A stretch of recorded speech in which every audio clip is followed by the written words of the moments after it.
Hello, thank you for joining me today. This is another video tutorial by Amanda Fowler of inspiringinkin.com.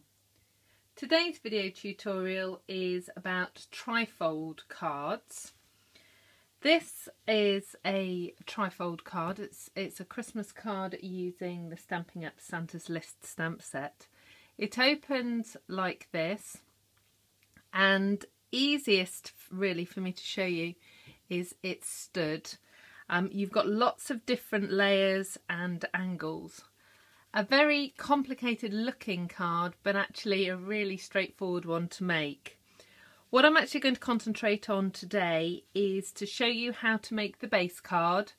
I'll also show you a few hints and tips about how to make some of the embellishments.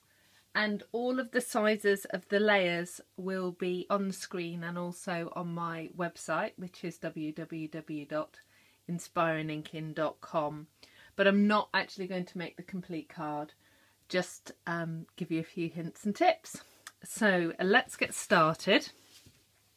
We're going to use a piece of 12 by 12 cardstock that I've actually cut in half. So it's 12 inches at the top and 6 inches at the bottom, and we're going to use the Stampin' Up trimmer. The trimmer has a cutting blade and a scoring blade on it.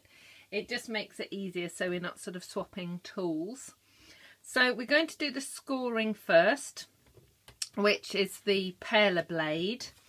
I'm going to open up the arm of the trimmer. So this actually extends out to a full, if I move it over a little bit, it extends out to 14 inches, and also it's got a little foot underneath, which means it's really stable on your work surface. So we're going to score along the long edge at 2 inches, 4 inches, 8 inches, and 10 inches. So there are 4 score lines, and then you're going to turn the card, and I'm just going to move the cutting blade up to the top, and then we're going to align this edge with the 1.5 inch line, and just make sure it's, I think I'm just going to have to move this here so you can just see a bit better. It's aligned at the top and the bottom. Now what you're going to do is you're going to move the blade to the first score line. So this would have been the 2 inch score line, and there's a little point just here, and you want that point, that's the centre of the blade, you want that point aligned with the score line, and you're going to press down and you're going to cut. And you're going to cut all the way along to the last score line, like so, and then lift it up so you can see that's cut. Then flip it round and do exactly the same on the other side. So we're lining it up at 1.5 inches top and bottom, and then lining up the blade, and we're just cutting between the first and the last score lines. Let's just move this trimmer out of the way. So now this is your card. It's actually, the base of the card is actually now finished. Now in order to make the folds go in the right way, you have to work mountain folds and valley folds. So working from the left hand side and the top section, you're going to make the first one a mountain fold, the second score line a valley fold, and the third score line a mountain fold, and the final score line is a valley fold. You're going to do exactly the same with the bottom, so that's a mountain fold, a valley fold, a mountain fold, and a valley fold. And then the middle section, there's actually only 2 score lines, so we're just doing a mountain fold there and a valley fold there.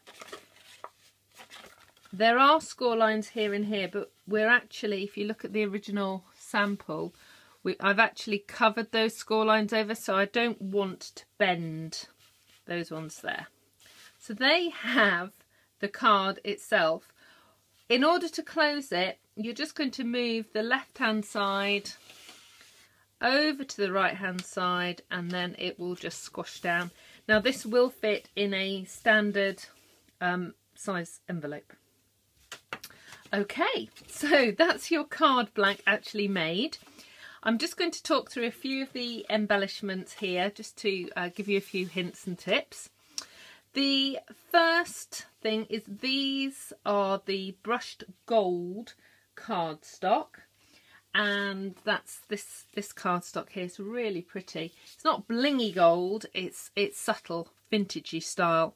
And I've used the Delicate Designs embossing folder on this one.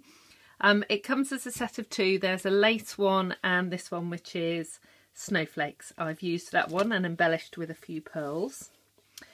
This embellishment, this is paper piercing. Now, we have a paper piercing mat and several different templates. Now this one I think is called the Essentials, but I will pop it up on the screen just to confirm what its full name is.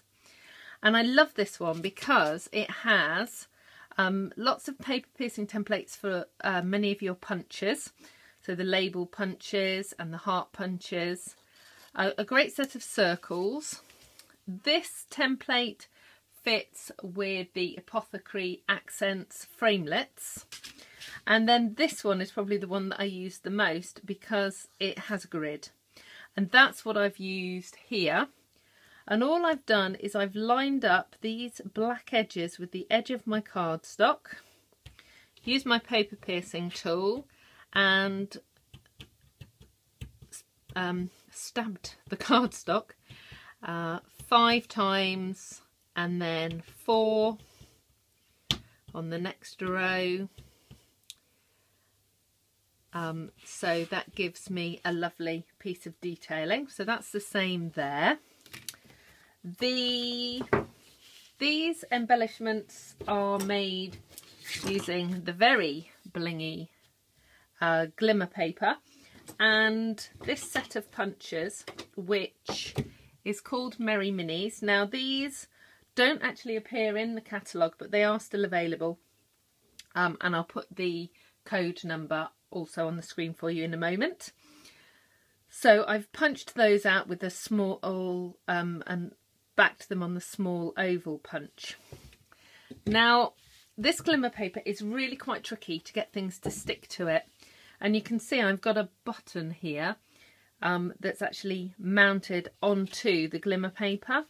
And what I did was I used the small circle punch and then the larger punch. This is the inch punch, which means that I ended up with like a polo with a hole in the centre.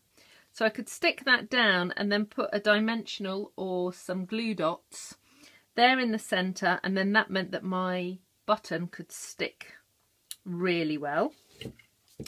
And then finally, I just want to talk to you about Santa.